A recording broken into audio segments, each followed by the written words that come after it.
last year, it felt like you didn't even have to clean your house up.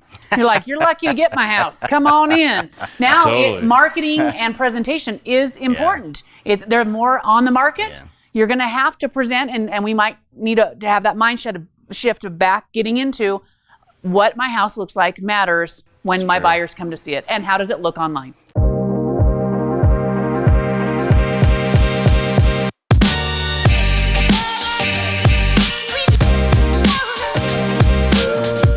All right, welcome everybody to team meeting. We're talking about the stats from November. Who's excited? Yeah, that's what I thought. So let's bust right into here with a little firework and talk about November 2021.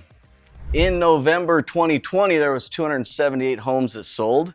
In 2021, we decreased the number of houses sold in that month for Bonneville, Jefferson, and Bingham counties. There were only 224 in 2019, right? So we're actually still increasing a little bit from previous years, but 2020 was a big year. You know, interest rates went down. People said, hey, it's time to move. I can afford more at less price. So I think we saw a ton of movement, but 2021 is still great. So we still record years. It's not like we're going down. I mean, we're still like amazingly hot. Still lots of homes selling. Here are the price points where we got, you know, more than 2/3 under 500,000, but we do have 61 homes over 500,000, which kind of contributes to the overall price increase that we're going to talk about as well. Year to date, for all the homes, we still had a decrease. But we're still at 2,600 houses, down from 2,900. So the average price overall in the market, we had a 28% increase in just 1 year, from 2020 to 2021. And our average sale price is $406,000. That is a crazy jump. Go ahead. People keep saying to me, I'm just going to wait for the market to go down.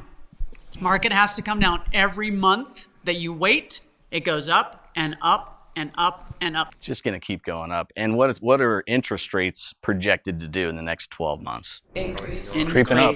Yep. Creeping up, right? Because if prices are going up and rates are going up, the same money that you're spending is going to cost you more money unless you got cash. So 2019, the average price was $249. Son of a... So Go that's back. not that long ago, right? Today we're sitting at 406. What's that percentage increase from November 2019 to 2021? 61.3, yeah. 61% over 2 years. Not a bad investment. We're not anticipating a decrease in price. We are anticipating an increase in rates. It is still the best time to buy. Year-to-date price,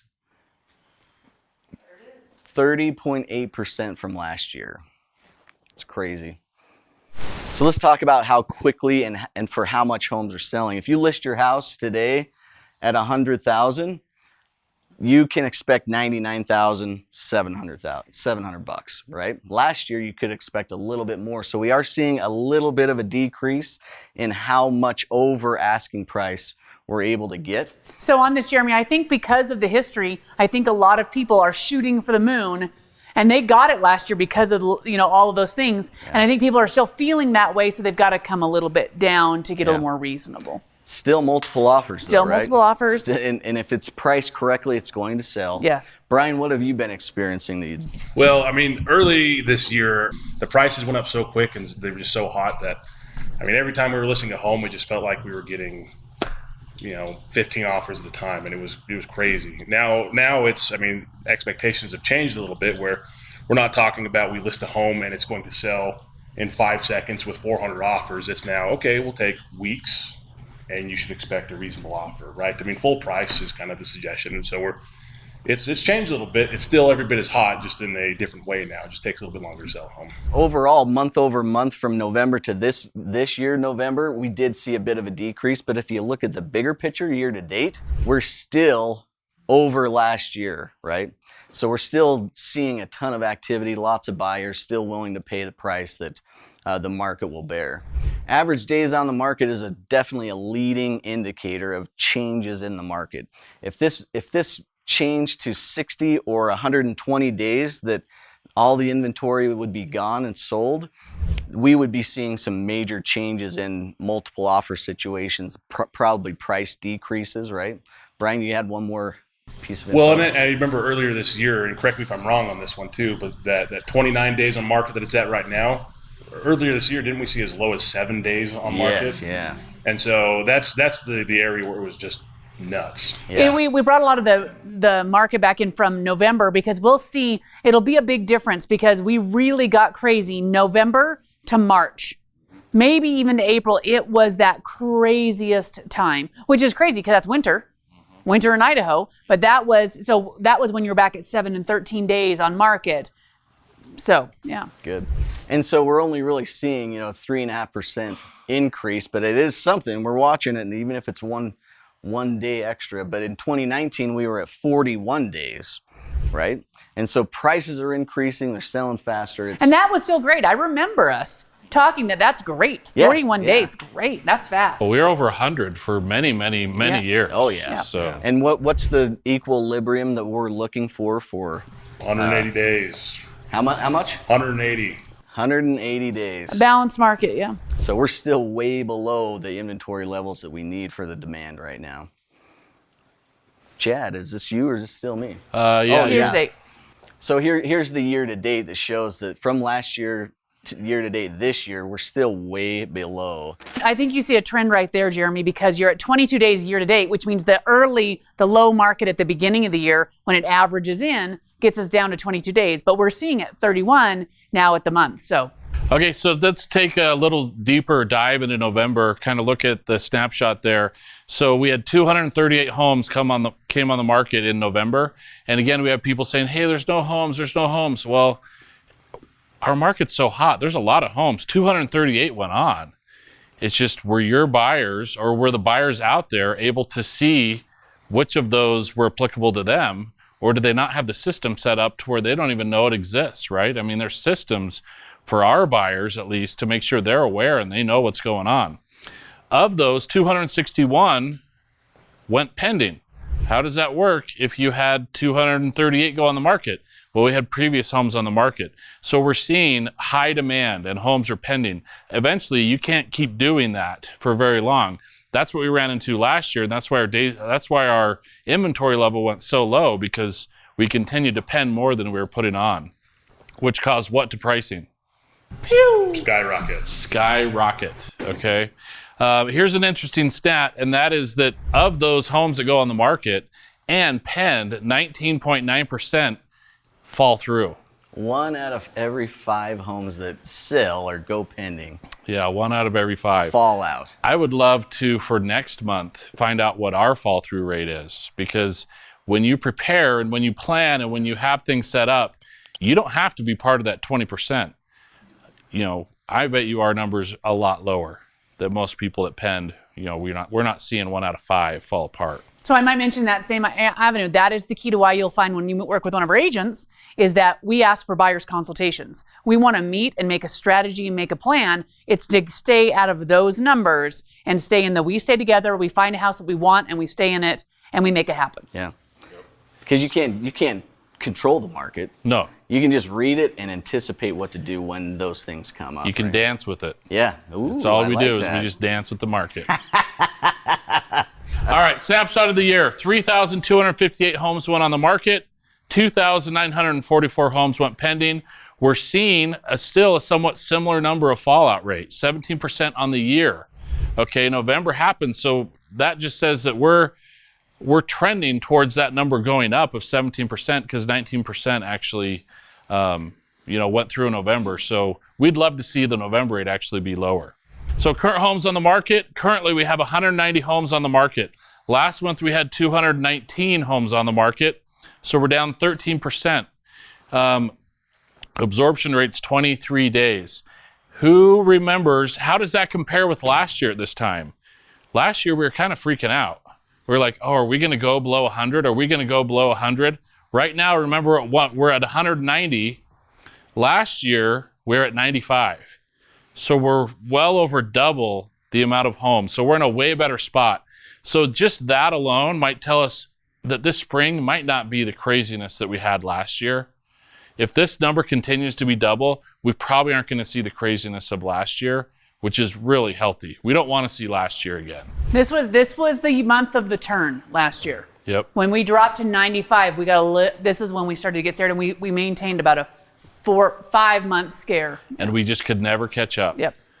And but anyway, we did catch up finally, and it was towards the end of summer and fall. Absorption rate, we're sitting at about, a third of a month absorption rate. So, and anyway, so let's look at kind of a breakdown of where the current inventory is right now. Again, most of the inventory is under $500,000, but it's pretty much evened out. I think a lot of people have basically decided that since the market's so hot, it'll be hot in any price range. But look on days on market, it doesn't reflect that. I mean, you got to be competitive. I think this is where we're going to see a lot of people saying there's homes on the market, but there's a lot sitting in that upper price range. Yeah. A lot sitting. So it's still tight. Low, down low, it's still tight. As we look at current pendings in between Bingham County, Bonneville County, and Jefferson County, 434 pendings, average sales price, $436,301, and average days on market's 26. Idaho Falls, we're looking at 108 homes on the market. Absorption rate 20 days or 2.85 weeks. So we have more homes right now in Idaho Falls than we did in all 3 counties last year at this time, is what that says. Last year in Idaho Falls, we had 51 homes on the market. All right. So we're in a way better spot. This is great news for us going into next year. And if we look at the inventory, currently we have, it's pretty even, which is interesting. We will know in time what this means. I'm guessing we're going to see higher days on market with these because we have a lot of people who are just trying to take advantage of a market, and they're not super realistic on where that is. Mm-hmm. Where were we last year at this time? 39 and 12. There was not a lot of inventory above 500,000. That has changed. Plus, a lot of those homes last year moved into a different range of pricing as well. Idaho Falls market overview. Currently, we have 288 pendings. It's a pretty healthy number. Average price, 409,672. Average days on market, 22. So I think the moral of the story here is as we end out this year, as we're close to it, we're still having a record year. It's not a record like we had, in the previous year of units, but we're having a great year, and it looks like we're going to have a little more steady year for 2022, which is what we've been hoping for. Something I'm just noticing, because on the last slide we had some that were like 90 days on market, 80 days on market, 60, and like every price point, but those are the ones that are active, right? Mm-hmm. And so you see the average days on market there being 22. Exactly. And it's, okay, well then it just shows you price is still, plays a huge role in selling your home. Yeah. There was a certain point about a year ago, it's like, what do you want to get? What do you want to list it for, right? Mm-hmm. But now it's kind of showing that we kind of have to be a little more realistic on price. It's still, there's a little bit of pie in the sky, but the ones that are selling go quickly. The ones that don't obviously take a really long time. You got to get real with the price. Yeah, the average days on market is definitely a reflection of the homes that were overpriced and had to adjust versus the homes that sell fast. So I might mention overpriced is not just overpriced for comps, but overpriced for condition. Mm-hmm. People last year, it felt like you didn't even have to clean your house up. You're like, you're lucky to get my house. Come on in. Now, Totally. Marketing and presentation is important. Yeah. They're more on the market. Yeah. You're going to have to present, and we might need to have that mindset shift of back getting into what my house looks like matters when my buyers come to see it, and how does it look online. Price and features, right? That's right. It's a price war and a beauty contest. That's right.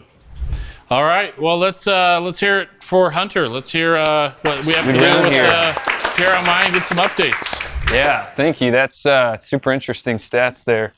As of last week, Friday, it looks like we're at a 3.1%. Now, this is Freddie Mac's average rates. And so, we have quite a bit of fluctuation. It goes up and down and up and down. And we've kind of seen that volatility over the last couple of months and especially here in the last couple of weeks. But like we were talking about before, rates are on the rise and creeping up, and we're kind of seeing what we talked about the last couple months start to happen here in later December and into January of next year. So what does that mean going into the new year? Well, like I was saying last week, the rates were around that 3% mark, still kind of hovering there. And so, the projected next year rate is sitting at that 3.55%. And so where home prices are continuing to go up, we're going to definitely see an increase in rate. And that just means that you as the buyer and the borrower, you're going to be paying more monthly. And, this increase from 3% to 3.5%, you're paying $107 more per month for the same house and the same mortgage. So it's definitely an increase. And on the flip side of that, if you have a 3.5% interest rate, or if you're at a 4% interest rate, now is probably the best time to refinance before rates, hit that price point. It might be your last chance. Like, you've missed that low. This is your last chance to really hit it. Don't miss it. Don't wish you would have done it. Exactly. Yeah. Or if you're thinking about buying, right now is probably the best time. Best time. So. And building. Wood's been down on price too. So, I mean, if you're going to do something, they talk about when the price goes up. They don't talk about when it goes down. But OSB is like $20 a sheet. Yeah. Was 70. Yeah. And another interesting thing that will be changing next year is the conforming loan limit. So right now they're at the 548,250. So if you want to fit in this criteria and get these great rates, you have to stay under 548,250. And it increased $100,000 to 647, just about 100,000 to 647 for the next year. So, I think that'll definitely help the home buyers, especially where we're seeing all this inventory over that $500,000 price point. I mean, a lot of people were having to get creative with, jumbo loans last year. So it'll definitely help in the new year getting that loan limit increased. So back to our community outreach portion of our thing. What we love to do is impact our community. And so our nosy neighbors, who did we go and visit this past month? We went to Relax and Recover. We went to the Domestic Violence Center, Eastern Idaho Home Builders, Etched in Stone, Hot Springs Pho. Gotta be careful. Pho. Serve Pro, that was the turkey fire demo, which was pretty fun to watch the turkey fire go crazy, and Chocolate Bite Delights. Super fun local businesses that were really interesting to get to know. And next month that we've got coming up is we visited the Black Swan Inn. We've got Sugared Moose Donuts, Universal Flooring, IF Signs. We had a little tree lighting on fire. Yes, literally. Literally on fire. Christie's Keepsakes and Plum Loco, which is our local Mexican restaurant. One of the oldest in town. So that'll be super fun. You skipped the nail bar. What? You skipped Luxor and Luxor Nail Bar. Yeah. So really awesome. So take a look at our nosy neighbors and frequent those businesses. It's Christmas time. It's a great place to shop. Yeah. Stay local. And that's the stacks. What? That's the stats. That's the stats. Jack. See you next year.